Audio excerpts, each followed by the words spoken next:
السلام عليكم ورحمة الله وبركاته.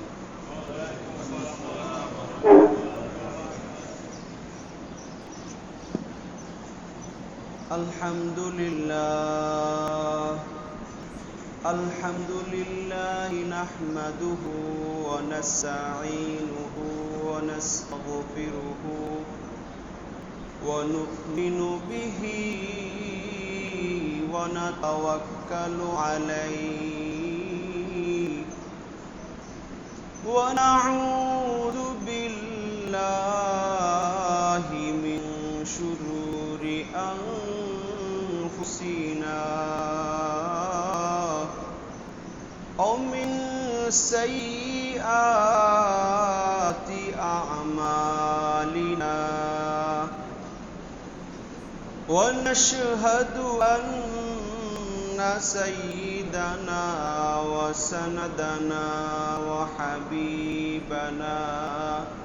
وحبيب ربنا وطبيبنا وطبيب قلوبنا ومولانا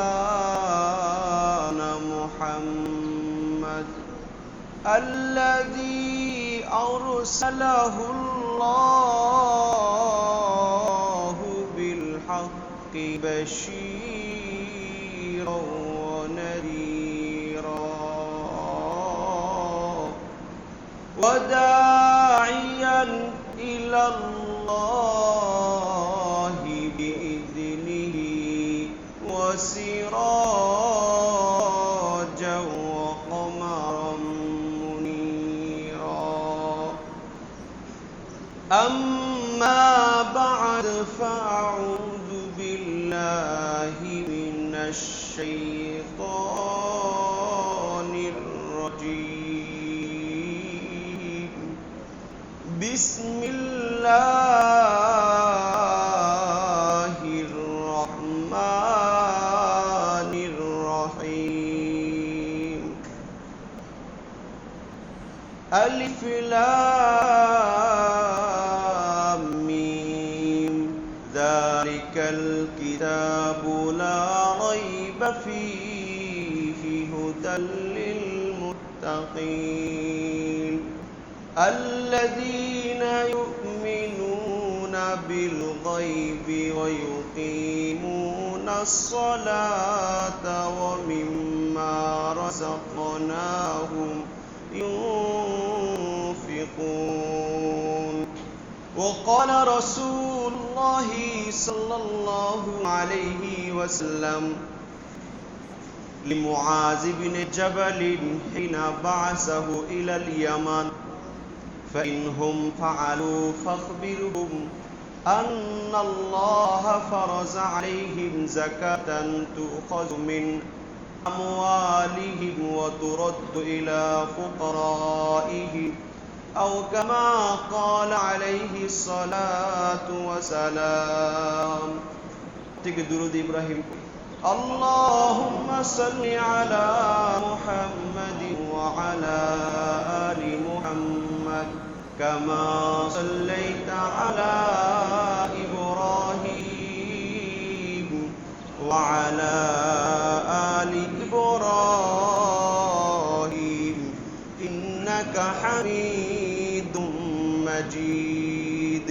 اللهم بارك على محمد وعلى آل محمد كما باركت على إبراهيم وعلى آل إبراهيم إنك حميد مجيد.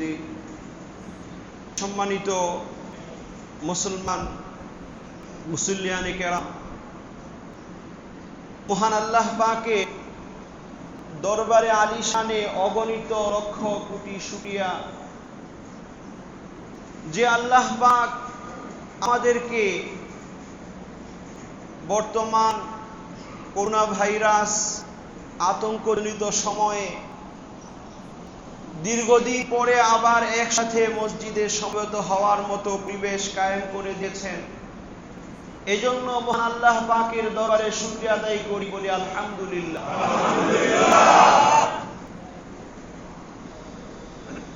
নিঃসন্দেহে দুনিয়াতে যত মানুষের উপর বিপদ আসে, আপদ আসে, এই সবগুলো মানুষের হাতের কামাই। এজন্য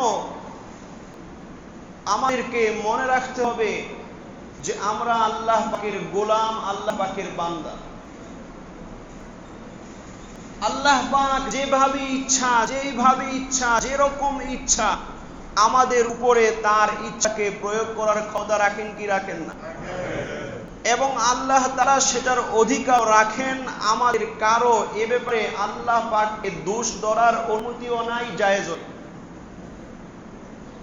বরঞ্চ যদি আল্লাহ তাআলা আমাদেরকে কোনো বিপদে ফেলেন, কোনো কষ্টে আমাদেরকে নিপতিত করেন, তাহলে আমাদের দায়িত্ব হলো আল্লাহ তাআলার কাছে ক্ষমা চাওয়া, মাফ চাওয়া। এটা বলার অধিকার নাই যে আল্লাহ তাআলা কেন মুসলমানদেরকে দিল, আল্লাহ তাআলা কেন মসজিদগুলোকে বন্ধ হওয়ার মতো পরিস্থিতি করলো, আল্লাহ তাআলা কেন এই রমজান মাসেও আমরা মসজিদে আসতে পারলাম না, শবে বরাতেও আসতে পারলাম না, এটা বলা যাবে না। বরঞ্চ বলতে হবে যে আল্লাহ তাআলা আমাদের গুনাহের কারণে অসন্তুষ্ট হয়ে গেছেন, কাজেই আল্লাহ তাআলার কাছে ক্ষমা চাইতে হবে। একজন মুমিন কখনোই আল্লাহ পাকের ফয়সালার উপরে আল্লাহর প্রতি অসন্তোষ প্রকাশ করতে পারে না, তার জন্য জায়েজ নেই। এটাকে বলা হয় রিজা বিল কাজা, আল্লাহ পাকের ফয়সালার উপর সন্তুষ্ট থাকা। সন্তুষ্ট থাকার পরে আল্লাহ তার কাছে অনুনয় বিনয় করা যে আল্লাহ, আমরা দুর্বল, আমরা সহ্য করার ক্ষমতা রাখি না, আপনি আমাদের উপরে দয়া করেন, এই আযাবকে, এই কষ্টকে আমাদের থেকে উঠায় আনেন। যাই হোক, আমাদের উপরে যত আযাব, যত গজব আসতেছে সব আমাদের হাতের কামাই। কারণ আজকে আমরা নাম অবস্থায় মুসলমান আছি, কিন্তু আমাদের ভিতর থেকে আমরা শুধু এখন রসমি মুসলমান।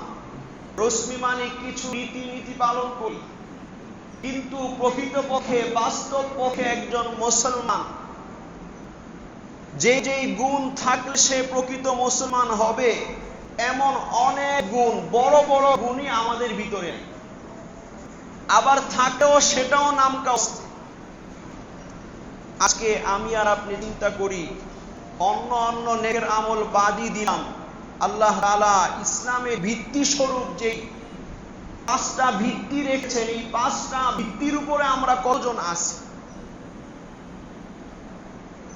যেগুলো ইসলামের ভিত্তি, যেটা ছাড়া ইসলাম থাকতেই পারে না। একটা ঘর যেরকম পিলার ছাড়া থাকতে পারে না, টিকতে পারে না, ঠিক তদ্রূপ এই 5টা ভিত্তি ছাড়া এই মানে কেমন যেন তার মধ্যে ইসলামই নেই। আজকে সেই আমাদের ইমানেরও দুরবস্থা, আমাদের নামাজেরও দুরবস্থা, আমাদের যাকাতেরও দুরবস্থা, আমাদের হজের দুরবস্থা, আমাদের রোজারও দুরবস্থা। একটার মধ্যেও 100% মুসলমান, 100% নেই। তাহলে আমরা কিভাবে দাবি করতে পারবো যে আমরা পাক্কা মুসলমান? আল্লাহ পাক তো মুসলমানদেরকে সাহায্য সহযোগিতার ওয়াদা করেছেন যারা 100% ইসলামের উপরে থাকে। আমরা সাহাবায়ে কেরামের অলৌকিক ঘটনা জানি, সাহাবায়ে কেরামকে আল্লাহ তাআলা সাহায্য করেছেন। শুধু মেসওয়াকের সুন্নতটা বাদ দিয়েছেন, আল্লাহ পাকের পক্ষ থেকে বিজয় আসে নাই, শুধু মেসওয়াকের সুন্নত। আজকে আমরা কত হাজারো আল্লাহ রাসূলের সুন্নতকে আল্লাহ তাআলার পক্ষ থেকে ফরজ বিধানকে বাদ দিতেছি। যাই হোক, আল্লাহ তাআলা আমাদেরকে সৃষ্টি করেছেন আল্লাহ পাকের ইবাদতের জন্য। এজন্য হযরত মুআয ইবনে জাবাল রাদিয়াল্লাহু তাআলা আনহুকে আল্লাহর রাসূল সাল্লাল্লাহু আলাইহি ওয়াসাল্লাম যখন ইয়ামনে পাঠিয়েছিলেন, তখন ইয়ামের গভর্নর হিসেবেও, ওখানকার কাজী হিসেবেও, ওখানকার মুফতি হিসেবেও ওনাকে সেখানে পাঠিয়েছেন এবং একথা বলেছেন যে তুমি এক আহলে কিতাব তথা খ্রিস্টান অথবা ইহুদ এর এক অঞ্চলে তুমি যাইতেছো, কাজেই ফালিয়াকুন আউওয়ালা মা তাদউহুম ইলাইহি ইবাদাতুল্লাহ, সর্বপ্রথম তুমি তাদেরকে যেই দিকে ডাকবে, তাদেরকে দাওয়াত দিবে, সেটা হলো আল্লাহ পাকের ইবাদতের দিকে তাদেরকে ডাকবে, যে তোমরা আল্লাহ পাকের গোলাম আর ইবাদত করতে হবে একমাত্র আল্লাহ পাক। এরপরে আল্লাহ রাসূল বলতেছেন যে এরা যদি এটা মাইনা স্বীকার করে, হ্যাঁ আমরা আল্লাহকে রব হিসাবে মানলাম আর মুহাম্মদ সাল্লাল্লাহু আলাইহি ওয়াসাল্লামকে রাসূল হিসাবে মানলাম, তাহলে এদের উপরে কি আল্লাহ রাসূল বলতেছেন, এরপর এদেরকে এই সুসংবাদ দাও, এই খবর দাও যে আল্লাহ তাআলা তাদের উপরে 5 ওয়াক্ত নামাজকে ফরজ করেছেন। এরপরে বলতেছেন যে ফাইন ফাআলু, যদি নাকি তারা এই 5 ওয়াক্ত নামাজ আদায় করার জন্য প্রস্তুত হয়ে যায় এবং আদায় করে, ফাখবিরহুম, তখন তাদেরকে এই খবর দাও, এই বাণী শোনায়া দাও, ইন্নাল্লাহা ফারাজা আলাইহি যাকাতান, আল্লাহ তাআলা তাদের উপরে এমন এক যাকাতকে ফরজ করেছেন, তুখাযু মিন আগনিয়াইহি, যেই যাকাত তাদের ধনীর থেকে নেওয়া হবে। কোন কোন বর্ণনা এসেছে মিন আমওয়ালিহিম, তাদের সম্পদ থেকে নেওয়া হবে, অতুরাদু ইলা ফুকারাইহিম, এবং তাদের মধ্যে যারা দরিদ্র, যারা অভাবী, তাদের কাছে সেগুলো দেওয়া হবে। তাহলে বোঝা গেল আল্লাহ রাসূল সাল্লাল্লাহু আলাইহি সাল্লাম এক অমুসলিম জাতিকে মুসলমান হওয়ার জন্য ধারাবাহিক নামাজের পরপরই তাদের জন্য আবশ্যক বিধান হলো যাকাত। আজকে আমি আর আপনি চিন্তা করি, এই যাকাত আমরা কয়জনে আদায় করতেছি? তাও নিয়ম অনুযায়ী যেইভাবে হিসাব করা দরকার ওইভাবে হিসাব করে, যেই খাতে খরচ করা দরকার ওই খাতে একেবারে পাই টু পাই হিসাব করে কয়জন দিচ্ছে? এই যাকাত আমাদের উপরে ফরজ। দেখা যায় যাকাতের আলোচনা সারা বছর হয় না, শুধুমাত্র রমজান কেন্দ্রিক জাকাতের আলোচনা, অথচ রমজানের সাথে যাকাতের কোনো সম্পর্ক নেই। এটা ব্যক্তি কেন্দ্রিক, এক এক ব্যক্তির উপরে এক এক সময় ফরজ হয়, সবার পরে একসাথে ফরজ হয় এরকমও না, আবার একই দিনে ফরজ হয় এরকমও না, একই সময়ে ফরজ হয় এরকমও না। এই জন্য আমাদেরকে মনে রাখতে হবে, হ্যাঁ যেহেতু রমজান মাস দান সদকা করার বিশেষ ফজিলত আছে, এই হিসেবে রমজান মাসে বিশেষভাবে আলোচনা করা হয়। এই জন্য মনে রাখতে হবে যাকাত এটা ইসলামের ফরজ বিধান। এটা যদি আগে আপনি আদায় না করি তাহলে আমি আল্লাহ পাকের কাছে অপরাধী।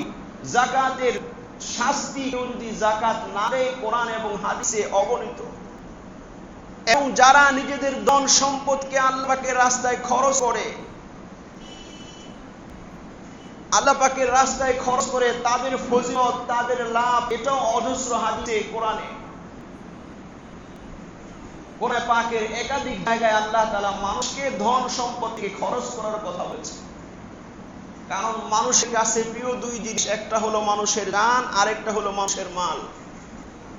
আর আল্লাহ পাকের পক্ষ থেকে ইবাদতগুলো দুই প্রকার। কিছু ইবাদতের সম্পর্ক মানুষের জানের সাথে, তার জীবনের সাথে, তার শরীরের সাথে।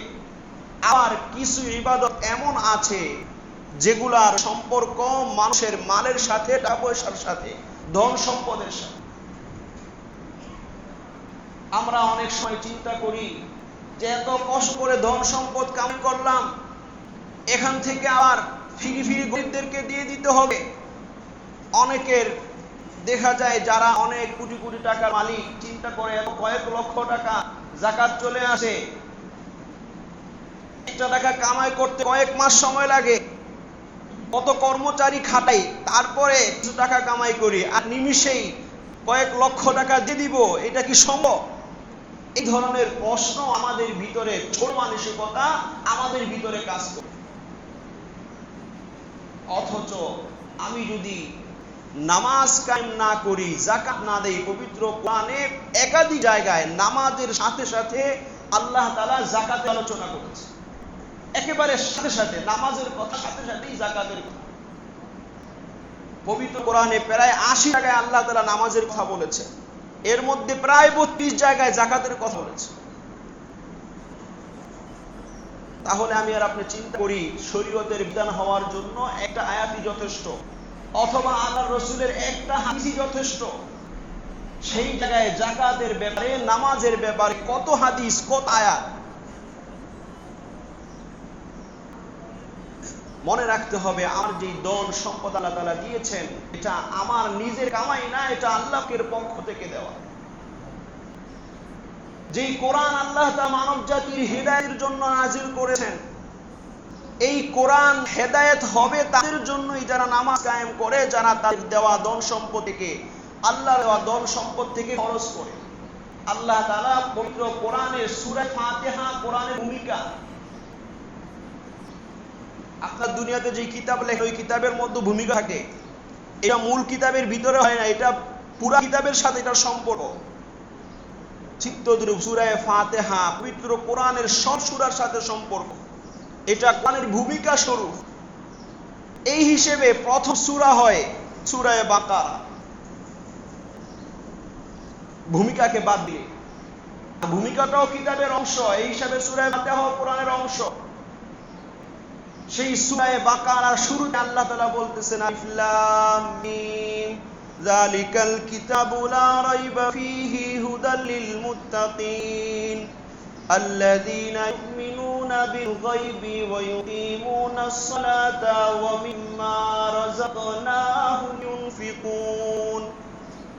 আল্লাহ তাআলা বলতেছেন, যালিকাল কিতাব, এই যে কোরআন, যেই কিতাব আমি নাজিল করেছিলাম, রাইবা ফিহি, এই কিতাব সত্য কিতাব, এই কিতাব মানুষের জন্য হেদায়েত, এই কিতাব আল্লাহ তাআলার পক্ষ থেকে আনিত সত্য কিতাব। লা রাইবা ফিহি, এই কিতাবের মধ্যে কোনো সন্দেহ নাই। সন্দেহ আছে কারো? সন্দেহ করে ঈমান থাকবে? থাকবে না। আল্লাহ তাআলা এর পরবর্তীতে বলতেছেন, হুদাল লিল মুত্তাকিন, এই কিতাবটা হেদায়েত, পথ প্রদর্শক, যাদের জন্য উপকারী, যারা নাকি মুত্তাকি, যারা আল্লাহকে ভয় করে, আল্লাহ তাআলার হাসরের ময়দানে আল্লাহর সামনে দাঁড়ানোর ভিতরে ভয় করে, যাদের ভিতরে আল্লাহর ভয় আছে তাদের জন্য। আর যাদের ভিতরে আল্লাহর ভয় আছে তাদের গুণ হলো আল্লাযীনা ইউমিনুনা বিল গায়ব, যারা অদৃশ্য ভাবে আল্লাহ পাকের গায়বী জিনিসগুলোর উপরে বিশ্বাস রাখে। জান্নাত চোখ দেখে নাই, জান্নাতের উপরে বিশ্বাস রাখে। আল্লাহকে চোখে দেখে নাই, আল্লাহর উপরে বিশ্বাস রাখে। হাসর দেখে নাই, জাহান্নাম দেখে নাই, পুলসিরাত দেখে নাই, কবরের আযাবকে চোখে দেখা যায় না। এই রকম অদৃশ্য যে বিষয়গুলো আছে, এগুলোর উপরে যারা ঈমান আনে, ওয়া ইউকিমুনাস সালাতা, এবং যারা নাকি নামাজকে কায়েম করে, ওয়া মিম্মা রাযাকনাহুম ইউনফিকুন। 3 নাম্বার আল্লাহ তাআলা বলতেছেন, এবং তাদের জন্য এই কিতাব হেদায়েত, যারা নাকি আমি আল্লাহ তাদেরকে যে রিজিক দিয়েছি সেখান থেকে খরচ করে। সুবহানাল্লাহ। তাহলে আমার লক্ষ লক্ষ টাকা কামাই করলাম, এটা কি আমি করেছি নাকি আল্লাহ দিয়েছে? অসংখ্য অগণিত সব আয়াত বলতে গেলে সময় পাওয়া যাবে না। যেখানে আল্লাহ তাআলা দান সৎকার করার কথা বলেছেন, প্রায় জায়গায় কথা বলেছেন মিম্মা রাযাকনা, আমি আল্লাহ যে রিজিক দিয়েছি, আমি আল্লাহ দিয়েছি। আমি মনে করতে পারি যে আমি মেহনত করতেছি, আমি চেষ্টা করতেছি, না, আমার সম্পদ আমার হাতের কামাই না। কারণ মানুষ নিজের যোগ্যতা, নিজের ক্ষমতায় টাকা পয়সা যদি কামাইতে পারত, তাহলে সবচেয়ে বেশি টাকা পয়সার অধিকারী হতো যারা বুদ্ধিজীবী, বুদ্ধিমান। যদি মানুষ তার শিক্ষাগত যোগ্যতা দিয়ে টাকা পয়সা কামাইতে পারত, তাহলে যারা বড় বড় ডিগ্রিধারী তারা হয়তো সমাজের সবচেয়ে ধনী শ্রেণী।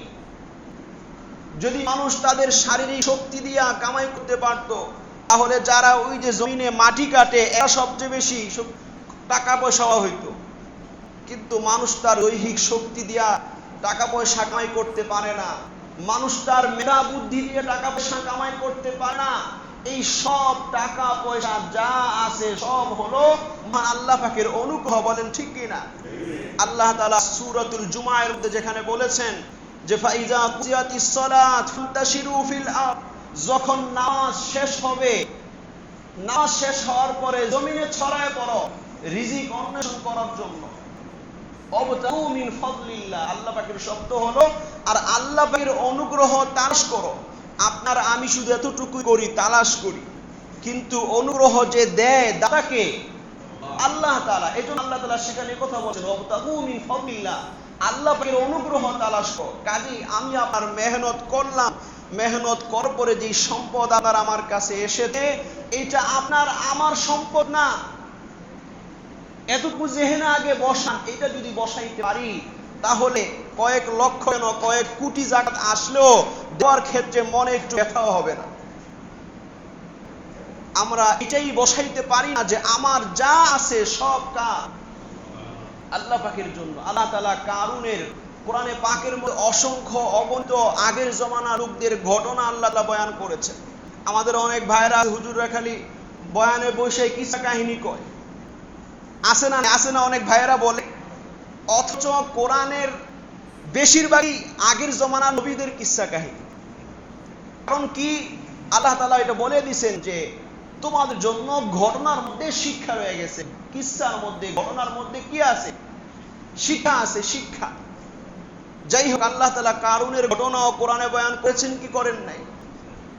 অনেক ধনভাণ্ডারের মালিক ছিল, তার ধনভাণ্ডারের চাবি কয়েক উঠে বহন করতে হইল।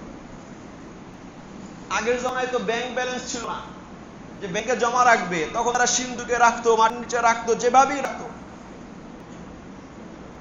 আল্লাহ তাআলা কারুনকে উদ্দেশ্য করে কথা বলেছেন ওয়াবতাগি বিমা আতাকাল্লাহু দারাল আখিরাহ ওয়া লা তানসা নাসিবাকা মিনাদ দুনিয়া ওয়া আহসিন কামা আহসানাল্লাহু ইলাইক। আল্লাহ তাআলা কারুনকে কথা বলতেছেন আর কারুনের ঘটনাকে কোরআনে বয়ান করার মাধ্যমে পরোক্ষভাবে আমাদেরকে বলতেছেন অবতাগি ফিমা আতাকাল্লাহু দারাল আখিরাহ। আল্লাহ তাআলা তোমাকে যেই ধন সম্পদ যা কিছু আল্লাহ তাআলা তোমাকে দিয়েছেন, এগুলা দিয়ে আতাকাল্লাহু দারাল আখিরাহ, তোমার এই ধন সম্পদ দিয়ে তুমি তোমার আখিরাতকে তালাশ করো। আল্লাহ তাআলা বলতে তোমার এই ধন সম্পদ দুনিয়ার জন্য না, যা দিয়েছেন আল্লাহ দিয়েছেন, তালাশ করো কি? তোমার আখিরাতকে। আল্লাহ তাআলা আর জুলুম করেন না মানুষের উপরে। আমি এত শ্রম দিলাম, আমি এত তালাশ করলাম, তারপরে আল্লাহ অনুগ্রহ করেছেন, তাহলে আমার এত শ্রমের কি কোনো দাম নাই, কোনো মূল্য নাই? আল্লাহ পাক জানিয়ে দিয়েছেন ওয়া তানসা নাসিবাকা মিনাদ দুনিয়া, দুনিয়াতে তোমার যে অংশ আছে এটা ভুলে যাও না। আল্লাহ তাআলা তোমাকে একেবারে মাহরুম করেন নাই। সব সম্পদ যেহেতু আল্লাহই দেন, এই হিসেবে আল্লাহ তাআলা চাইলে মানুষের যাবতীয় অতিরিক্ত সম্পদ যা আছে সবগুলি সদকা করা ফরজ করে দিতে পারতেন কি পারতেন না? যেহেতু এটা প্রয়োজনের অতিরিক্ত। কিন্তু আল্লাহ তাআলা এরকম করেন নাই। তুমি যেহেতু শ্রম দিয়েছো, তুমি যেহেতু খেটেছো, এজন্য তোমার নসিবও আছে, তাও কম না, 40 ভাগের 39 ভাগই আপনার। আপনি যত সম্পদ জমা করেছেন এটাকে 40 ভাগ করে 39 ভাগই কার? আরে কথা বলেন না, কার? আপনার নিজের। 40 ভাগের 1 ভাগ আপনি সদকা করা ফরজ, এটা আপনার না। এই জন্য আল্লাহ তাআলা কারুনকে বলছেন তোমার যে অংশ আছে এটা ভুলে যাও না, এটা তোমার আছে।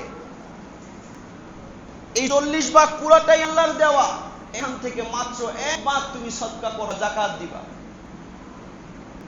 হ্যাঁ, বাকি 40 ভাগ থেকে যেহেতু অতিরিক্তই সব, এখান থেকে তুই যদি নফল সদকা করতে পারো, করো, আলহামদুলিল্লাহ। এই টাকা দিয়ে তুমি মসজিদ বানাও, জাকাতের টাকা দিয়ে তো মসজিদ বানানো যাবে না। কাজে বাকি 39 ভাগ থেকে মসজিদ বানাও, বাকি 39 ভাগ থেকে মানুষকে বিভিন্ন বিপদে সহযোগিতা করো, বাকি 39 ভাগ থেকে সমাজের মানুষের সবার উপকার হয় এরকম কাজ করো। রাস্তা বানাও, ব্রিজ বানাও, মানুষের জনস্বার্থমূলক কাজ করো বাকি টাকা দিয়ে। এগুলোর সব আছে নাই? নিজের পরিবারে খরচ করো, নিজের অসহায় বা আত্মীয় স্বজন তাদের পিছনে খরচ করো, এটা তোমার ইচ্ছা। আর কিছু আছে এর দায়িত্ব খরচ করতেই হবে। এই জন্য মনে রাখতে হবে এই সম্পদ আল্লাহ দিয়েছে। এইটা যদি আমরা আমাদের জেহেনে বসাইতে পারি, আমাদের মেধায় স্মৃতি করে বসাই, তাহলে আর যাকাত দিতে আমাদের দিয়ে কোনো ব্যথা লাগবে না, ব্যথা লাগবে না। আজকে যদি আল্লাহ তাআলা তো যাকাত কেন, একটা রহস্য বুঝেন, যাকাত কেন ফরজ করা হলো? সেটা আল্লাহ তাআলা শুরুতে যে হাদিস বললাম সেই হাদিসের মধ্যে স্বয়ং আল্লাহ রাসূল বলে দিয়েছেন যে ফারাজাল্লাহু আলাইকুম যাকাতান তুখাযু মিন আগনিয়াইহি, যে তাদের উপরে আল্লাহ যাকাত ফরজ করেছেন, যেই যাকাত তাদের ধনীদের থেকে নেওয়া হবে, অতুরদ্দু ইলা ফুকারাইহিম, আবার তাদের মধ্যে যারা ফকির তাদেরকে দেওয়া হবে। এটা আল্লাহ নিবে না বা আল্লাহর রাসূল নিবে না। বর্তমানে উলামায়ে কেরাম যাকাতের কথা বলেন, সদকার কথা বলেন, দান সদকার কথা বলেন, এই উলামায়ে কেরাম নিজের জন্য বলেন না। আমাদের অনেক ভাইরা উলামায়ে কেরাম যাকাতের কথা বললেই, দান সদকার কথা বললেই আর বলা শুরু করে হুজুরকে কোনো কাম নাই, ভিক্ষা করে। নাউজুবিল্লাহ। আছে না নাই? আরে কথা বলেন, আছে না নাই? যারা উলামায়ে কেরাম মসজিদের জন্য, মাদ্রাসার জন্য, দ্বীনি কোনো কাজের জন্য দান সদকা করার কথা বলে যারা টিটকারি করে, এদের অবস্থা বড় ভয়াবহ। কারণ এদের অভ্যাসটা সরাসরি মুনাফিকদের সাথে গিয়ে মিলে, সরাসরি আল্লাহর জমানা কাফেরদের সাথে গিয়ে, আল্লাহ রাসূলের জমানার কাফেরদের সাথে গিয়ে মিলে। কারণ যখন আল্লাহর রাসূল সাল্লাল্লাহু আলাইহি সাল্লাম এই যাকাতের বিধান নিয়ে আসলে তখন কাফেরদের অনেকেই বলেছিল, লম্বা ঘটনা বলতে গেলে অনেক মাসলা বলার আছে, সময় শেষ হয়ে যাবে। তখন তারা এই কথা বলেছিল যে দেখো মুহাম্মদ ফকির হয়ে গেছে, মুহাম্মদের আল্লাহ ফকির হয়ে গেছে। নাউজুবিল্লাহ। এখন দান ধন সম্পদ যাকাত নেওয়া শুরু করছে। হযরতে আবু বকর ছিলেন ঠান্ডা মানুষ, হযরতে ওমর তো গরম, কিন্তু ঠান্ডা মানুষ গরম হইলে খবর আছে। হযরতে আবু বকর সিদ্দিক হাতের যে হাত ছিল দিছে এক থাপ্পড়, যাই আল্লাহ রাসূলের কাছে বিচার নিয়ে গেছে। লম্বা ঘটনা, লম্বা ঘটনা। বিচার নিয়ে গেছে, আবু বকর আমাকে মারছে। আবু বকর ছিল আল্লাহর দিনের ব্যাপারে খুব মজবুত, এমনি নরম, কিন্তু দিনের ব্যাপারে কাউকে ছাড় দিতেন না। যাই হোক, এই ঘটনা পুরা বলা উদ্দেশ্য না, উদ্দেশ্য হলো এটা বোঝানো যে উলামায়ে কেরাম বা দিনদার শ্রেণী যারা কোনো দ্বীনি কাজে দায়িত্বে আছেন, সেই কাজটাকে পরিচালনা করার জন্য আপনাদের থেকে টাকা পয়সা চান, ধন সম্পদ চান, নিজেদের জন্য না। এই জন্য আল্লাহ রাসূল হাদিসে কথাই বলছেন যে তোমাদের ধনের থেকে নিয়ে তোমাদের ফকিরদেরকে দেওয়া হবে, আমার কিছু না। সুবহানাল্লাহ। এই জন্য মনে রাখতে হবে আল্লাহ তাআলা এই যাকাতের বিধান করেছে। স্বয়ং আল্লাহর রাসূল সাহাবায়ে কেরামকে বিভিন্ন হালতে বিভিন্ন সময়ে এরকম মসজিদে নববীতে বসে কালেকশন করতেন। আছে না নাই? মসজিদে নববীতে বসে কালেকশন করতেন আল্লাহর রাসূল। এই সমস্ত বিষয়ে আমরা বরঞ্চ উলামায়ে কেরামের উপরে যারা দায়িত্বে আছে তাদের ইহসান স্বীকার করতে হবে যে আমার নিজে গিয়ে দেওয়া দরকার ছিল, আজকে তা আমার কাছে এসে নিয়ে দিতেছে, এরা আমার উপর দয়া করতেছে। কারণ হাদিসের মধ্যে এসেছে আখির জামানা, শেষ জামানা, এমন এক সময় আসবে, এখন তো আমি আর আপনি যাকাত দেই না, এমন এক সময় আসবে তখন মানুষ স্বর্ণের বস্তা, টাকার বস্তা মাথায় হাতে নিয়ে ঘুরবে, কে আছে যাকাত নেওয়ার মতো লোক পাবে। কিয়ামতের আগে এই ঘটনা ঘটবে। কাজে ওই সময় আসার আগে আগে যাকাত দেন, ওই সময় আসার আগে আগে আপনার সম্পদ থেকে দান সদকা করেন, ওই সময় আসার আগে আগে আপনার সম্পদকে দিনের কাজে ব্যবহার করেন। এটা আল্লাহ তাআলা কোরআনে বলেছেন। আল্লাহ তাআলা কোরআনে পাকের মধ্যে বলছেন ওয়ানফিকু মিম্মা রাযাকনাকুম মিন ক্বাবলি আন ইয়াতিয়া আহাদাকুল মাউত, তোমাদের কারো কাছে মৃত্যু আসার আগে আগে আমি আল্লাহ যে সম্পদ দিয়েছি তা থেকে খরচ করো। মৃত্যু আসার পরে কি হবে? ফায়াকুল রাব্বি লাউলা আখারতানি ইলা আজাল, আল্লাহ আপনি যদি আমাকে একটু সময় দেন, একটু সময় দেন আমাকে, ফাআসাদদাকা ওয়া আকুম মিনাস সালিহিন, আমি এখন দুনিয়াতে গিয়ে সদকা করে আসবো, এখন আমি একটা পাক্কা মুসল্লি সালিহিন হয়ে আসবো, একটু সময় দেন। তখন কি সময় দেওয়া হবে? দেওয়া হবে। কাজী আমি আর আপনি আমাদের স্মৃতিতে কথা বসায়, আমার সম্পদ আমার না।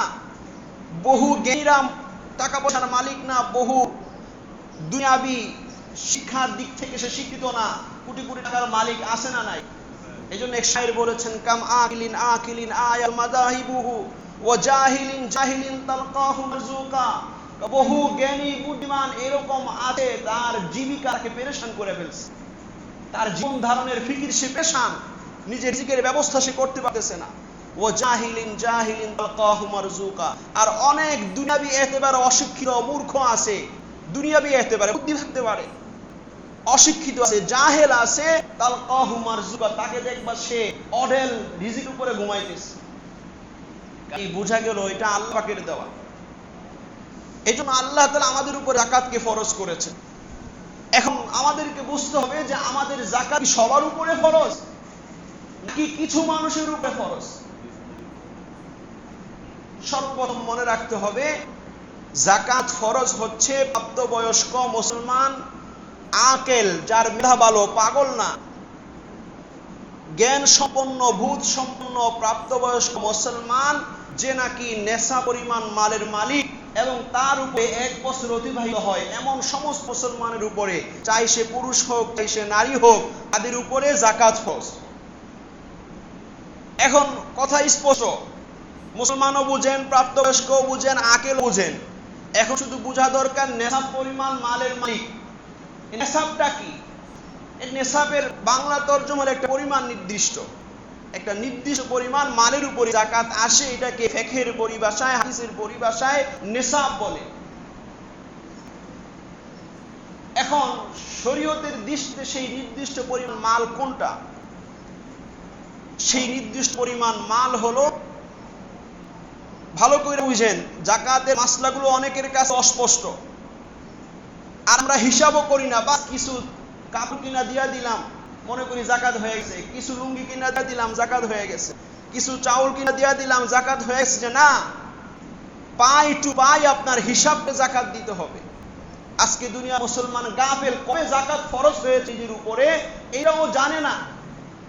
এই জানা বিদায় ওলামায়ে কেরাম পরামর্শ দেন রমজান দিয়া দেন, রমজানে দিলে সব বেশি। কিন্তু আমি একজন মুমিন হিসেবে আমার দায়িত্ব হলো আমার হিসাব রাখা। আমার ধনী হওয়ার আগে থেকেই, যখন আমি ধনী হওয়ার পথে আমার কাছে কিছু ক্যাশ টাকা জমতেছে, তখন থেকে ওলামায়ে কেরামের কাছে মাসলা জিজ্ঞেস করে যে হুজুর আমার কাছে কিছু অতিরিক্ত টাকা জমতেছে, আমার হয়তো যাকাত ফরজ হবে, কবে থেকে হবে, কবে থেকে হিসাব করব, এটা জানাও আপনার আমার উপরে ফরজ। তালাবুল ইলমি ফারিজাতুন আলা কুল্লি মুসলিম, যে যেই বিষয়ে লিপ্ত সেই বিষয়ে ইলম অর্জন করা তার জন্য ফরজ। এইজন্য ভালো করে বুঝেন যাকাত কোন কোন সম্পদের উপরে ফরজ হয়। মৌলিকভাবে 4 প্রকারের সম্পদের উপরে যাকাত আসে। 1 নাম্বার শুধু স্বর্ণ, 2 নাম্বার শুধু রূপা, 3 নাম্বার নগদ টাকা অথবা টাকার সমমানের যে নগদ মাল আছে, 4 নাম্বার ব্যবসায়িক পণ্য। 4 নাম্বার কি? ব্যবসার পণ্য, ব্যবসা মাল, যেটাকে ব্যবসার উদ্দেশ্যে রাখা। এই মৌলিকভাবে এই 4 প্রকারের মালের উপরে যাকাত আসে। এখন পরিমাণ কতটুকু, এই মাল কি পরিমাণ হইলে যাকাত আসবে? অনেকের কাছে কম আছে, তার উপর তো আসবে না। তো পরিমাণটা হলো, শুধু যদি স্বর্ণ হয়, যদি শুধু স্বর্ণ হয় তাহলে 7.5 ভরি, 7.5 তোলা স্বর্ণ যদি কারো উপরে থাকে, শুধু স্বর্ণ, তাহলে এই পরিমাণ স্বর্ণ হইলেই যাকাত আসবে, এর চেয়ে কম হলে যাকাত আসবে না। অথবা শুধু রূপা আছে তার কাছে, শুধু রূপা, তাহলে 52.5 তোলা রূপা, 52.5 তোলার ভরি একই জিনিস যদি তার কাছে থাকে, তাহলে তার ওই রূপার উপরে কি আসে? যাকাত আসবে। পরিমাণ ওই 40 ভাগের 1 ভাগ, 17.5%। এখন তৃতীয় অবস্থা, তার কাছে শুধুমাত্র নগদ টাকা আছে, নগদ টাকা, নগদ আরবি কব দিয়ে জন্য নগদ বলতেছি। তো বাংলাদেশে নগদ টাকা আছে, নগদ সম্পদ আছে তার কাছে, তাহলে এই হিসেবে দেখতে হবে স্বর্ণ বা রূপার যে কোনো একটা নেশাব পরিমাণ, সমমূল্যের নেশাব পরিমাণ হয়ে গেলেই তার উপর যাকাত ফরজ হয়ে যাবে। স্বর্ণ বা রূপার যে কোনো একটা বরাবর হলেই ফরজ। কথা বুঝে? কাজী বর্তমান বিশ্বের দাম হিসেবে স্বর্ণের দাম অনেক বেশি, রূপার দাম অনেক কম। কাজী প্রায় মানুষেরই উপরে যাকাত ফরজ হয়ে যাইতেছে। যদি পৃথিবীর অবস্থা পরিবর্তন হয়ে যায়, রূপার দাম বেড়ে যায়, স্বর্ণের দাম কমে যায়, তখন আবার স্বর্ণের দাম হয়ে যাকাত ফরজ হয়ে যাবে। এখন যেহেতু রূপার দাম কম, কাজী রূপার 52.5 ভরি রূপার যেই দাম, এই দাম পরিমাণ সম্পদ নগদ তার কাছে থাকলে যাকাত ফরজ হয়ে যাবে, যেহেতু 2 নেশাবের 1 নেশাবের বরাবর তার হয়ে গেছে। আর শরীয়তে গরিবের হককে প্রাধান্য দেয়। গরিব লাভবান যেভাবে হয়, আপনি চিন্তা করবেন না আমি স্বর্ণের দাম ধরি না, এখানে আমি কথা বলেছেন না, এখানে গরিবের হক মুকদ্দম, যেহেতু পুরো সম্পদটা তার প্রয়োজনের অতিরিক্ত সম্পদ। এই অ্যামাউন্টটা, যে পরিমাণটা বলা হলো, এই পরিমাণটা তার অতিরিক্ত হতে হবে। তার নিত্য প্রয়োজনীয় যে সম্পদ, সেই সম্পদের অতিরিক্ত হতে হবে। নিত্য প্রয়োজনীয় বলতে আবার আমাদের মন মতো না, এটাও শরীয়তে নির্ধারিত। আপনার খাওয়া, আপনার পড়া, আপনার থাকা বাসস্থান এবং নিত্য প্রয়োজনীয় আসবাবপত্র, কয় জিনিস?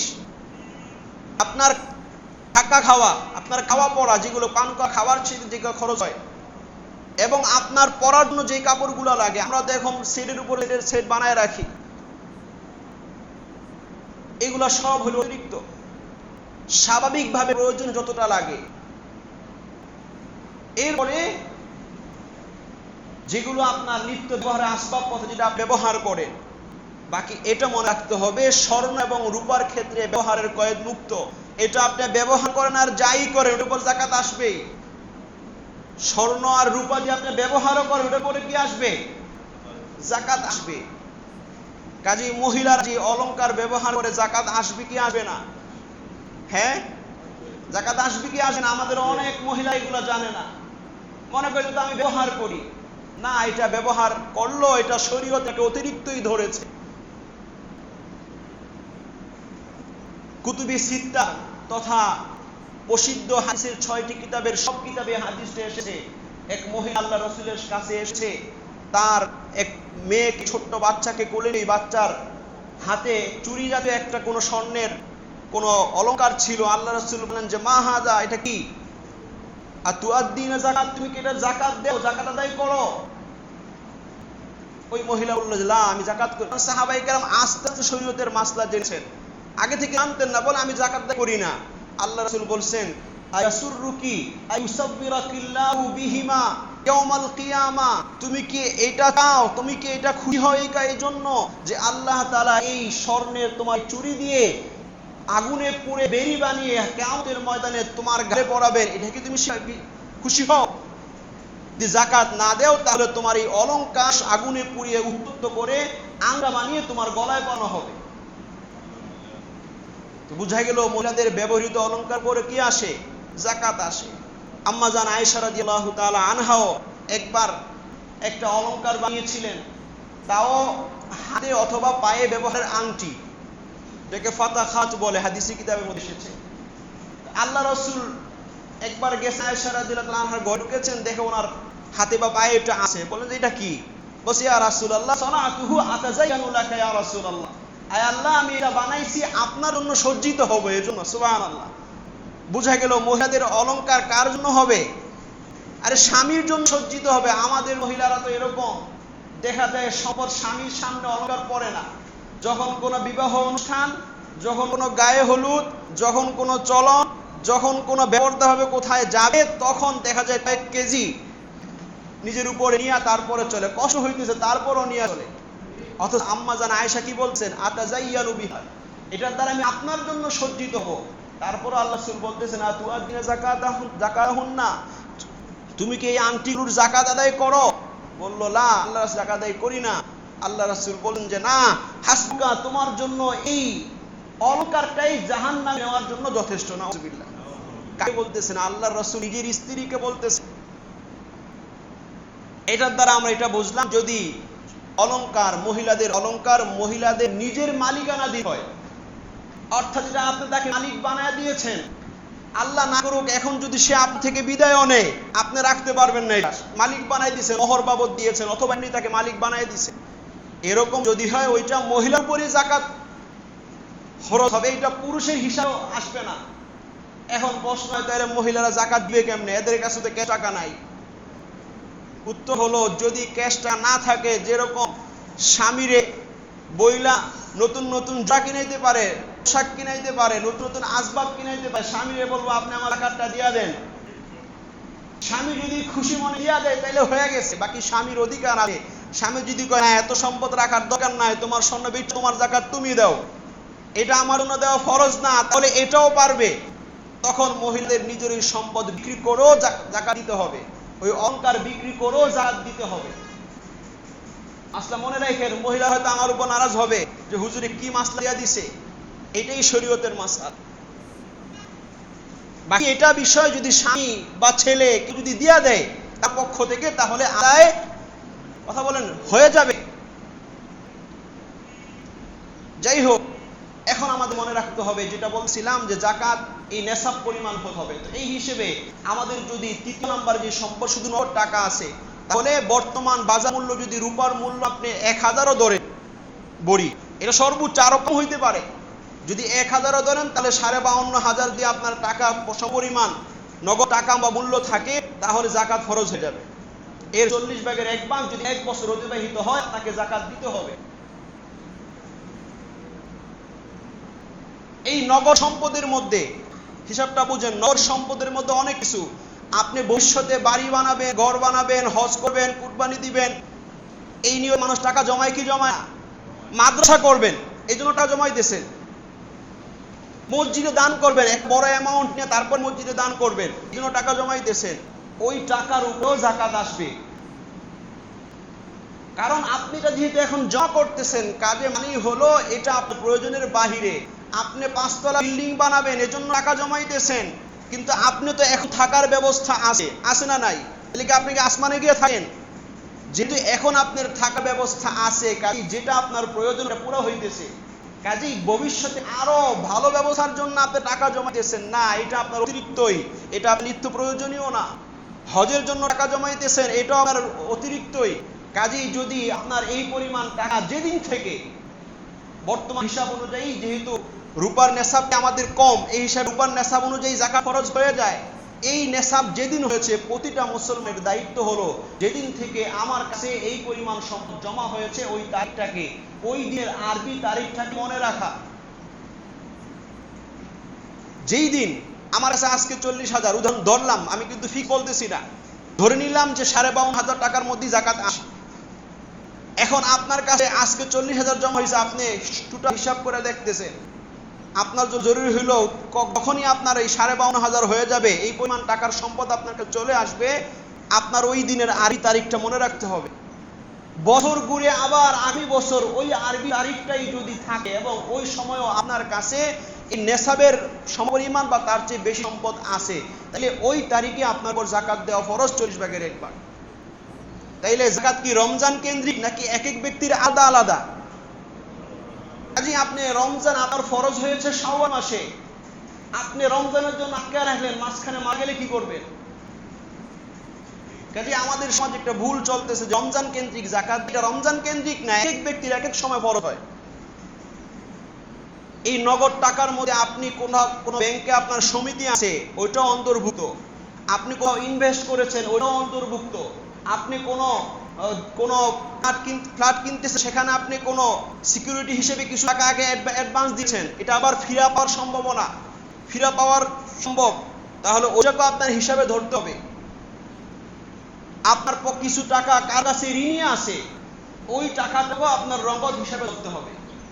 অর্থাৎ আপনি কার থেকে পাবেন, 10 লাখ টাকা একজন থেকে আপনি পান, তাহলে আপনার নগদ আছে 40,000, কিন্তু 10 লক্ষ তো একজন থেকে পান, তাহলে আপনার উপরে জাকাত ফরজ।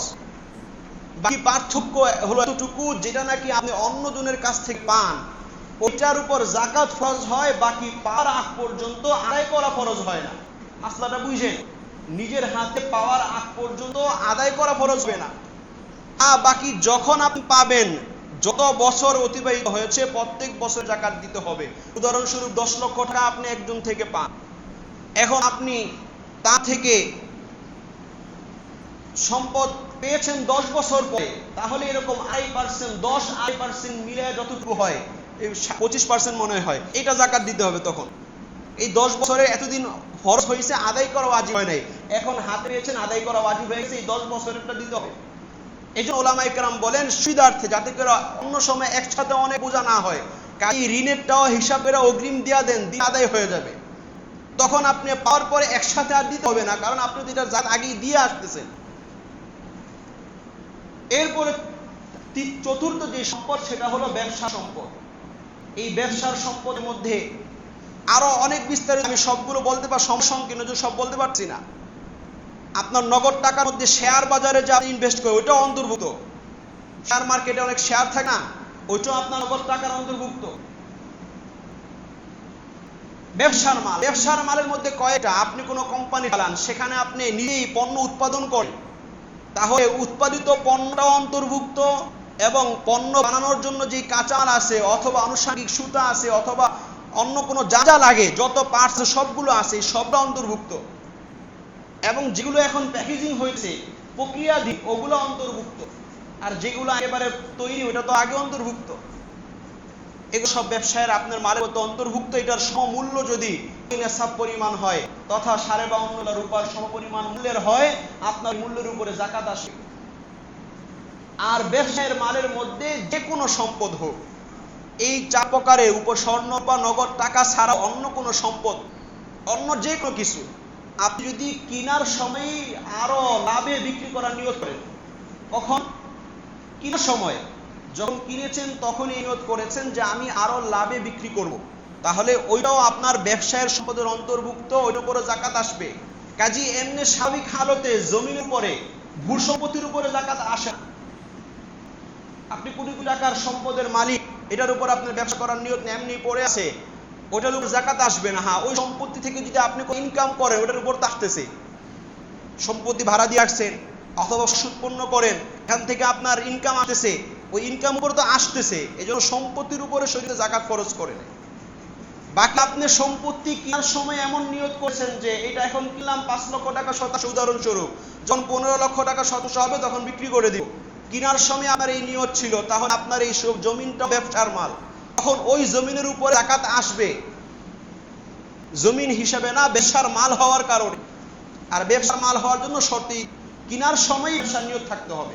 কাজে আপনি ওয়ারিশ সম্পত্তি পাইছেন, এখন আপনি নিয়ত করছেন এটা বিক্রি করে দিবেন, গ্রাহক খুঁজতেছেন, এর উপর যাকাত আসবে না, কারণ এটা আপনি কেনার সময় ব্যবসা নিয়ত করেন নাই। আপনি যখন মালিক হয়েছেন তখন ব্যবসা নিয়ত ছিল না, পরবর্তীতে আপনি ব্যবসা নিয়ত করছেন। কাজে এমনি কেনার ব্যবসা নিয়ত ছিল না, এখন আপনি নিয়ত করছেন বেশি দামে বিক্রি করবেন, তাহলে ওই সম্পত্তির পরে কি হবে না, যাকাত আসবে না। আমাদের এই মাসলাগুলো মনে রাখতে হবে। আর আরো কিছু অনেক মাসলা আছে, ওলামায়ে কেরাম থেকে জেনে নেবেন। আসলে যাকাতের বিষয়ে আমাদের সমাজে অনেক অজ্ঞতা, কয়েক ঘন্টা দরকার যাকাতের সমস্ত মাসলা যদি বলতে চাই। যাকাত কাদের কি দিবেন, সংক্ষিপ্ত এটা বলে দিয়ে শেষ করতেছি। যাকাত কাদের কি দিবেন মনে রাখবেন, আমাদের সমাজে 3 শ্রেণীর মানুষ আছে। এক শ্রেণীর মানুষ এমন আছে যাদের জন্য যাকাত খাওয়া হারাম, যাকাত দেওয়া ফরজ। 2 নাম্বার, এমন মানুষ আছে যাদের জন্য যাকাত নেওয়া হালাল, যাকাত ওয়াজিবই হয় না। 3য় শ্রেণী এমন আছে যাদের উপরে যাকাত ফরজ হয় না, যাকাত নেওয়া জায়েজ নেই। কথা বুঝে আসছে? তাহলে কাদের উপরে যাকাত ফরজ হবে? যাদের এই নিসাব পরিমাণ মালের মালিক 1 বছর অতিবাহিত হয়ে গেছে। কাদের জন্য যাকাত নিতে পারবে? যাদের কাছে নিজের প্রয়োজনের অতিরিক্ত এই পরিমাণ সম্পদ নাই, এই পরিমাণ সম্পদ নাই, তা যাকাত নিতে পারবে। মধ্যবর্তী কারা? মধ্যবর্তী হলো যারা এই পরিমাণ সম্পদের মালিক, বাকি সেটার মধ্যে প্রয়োজনের অতিরিক্ত সব অন্তর্ভুক্ত। আপনার প্রয়োজনের অতিরিক্ত বাড়ি আছে, এটা যাকাতের অন্তর্ভুক্ত না। আপনার প্রয়োজনের অতিরিক্ত অনেক মোবাইল আছে, এটা যাকাতের অন্তর্ভুক্ত না। আপনার প্রয়োজনের অতিরিক্ত ফ্যান আছে, ফ্রিজ আছে, এটা যাকাতের অন্তর্ভুক্ত না। হ্যাঁ, বাকি যাকাত নিতে পারবে কিনা এই নিসাবের ক্ষেত্রে এগুলো অন্তর্ভুক্ত, কুরবানির ক্ষেত্রে এগুলো অন্তর্ভুক্ত। কাজে ওই হিসেবে যে ব্যক্তি নাকি নিজের প্রয়োজনীয় অতিরিক্ত, সেটা জমিন হোক, অতিরিক্ত ফ্রিজ হোক, অতিরিক্ত অন্য কোনো আসবাবপত্র হোক, যেটা তার শরীর প্রয়োজন না, এই সবগুলোর মূল্য দিয়া যদি ওই রূপার নেসাবের পরিমাণ হয়, তাইলে তার জন্য 1 বছর অতিবাহিত হওয়া লাগবে না।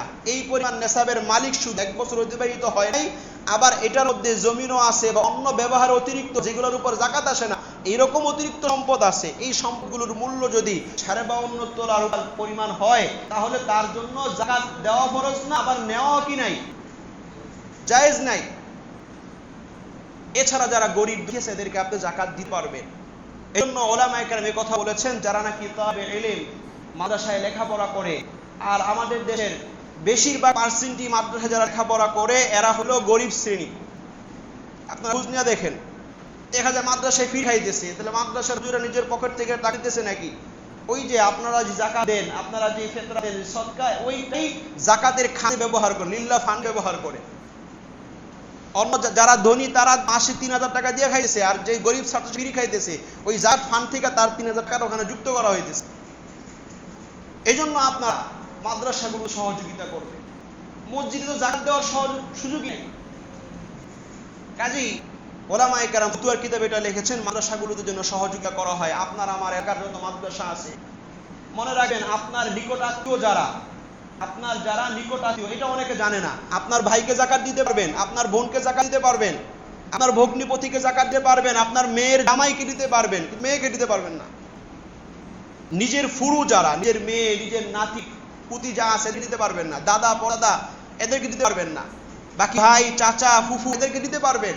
এবং নিজের নিকট আত্মীয়দেরকে যাকাত দেওয়া এটা অগ্রগণ্য। এবং ওলামায়ে কেরাম কথাও বলেছেন, যে জায়গায় যাকাত দিলে দিনের ফায়দা হয়, যাকাত হয়, আবার দিনও ফায়দা হয়, ওই জায়গায় দেওয়া উত্তম। এই হিসেবে মাদ্রাসায় দেওয়ার কথা বলেন। এই জন্য আমরা দিব তো ইনশাআল্লাহ। আমাদের আশেপাশে যত মাদ্রাসা আপনারা দিবেন, দান করে। আর আমি কিন্তু আপনাদের এলাকাতে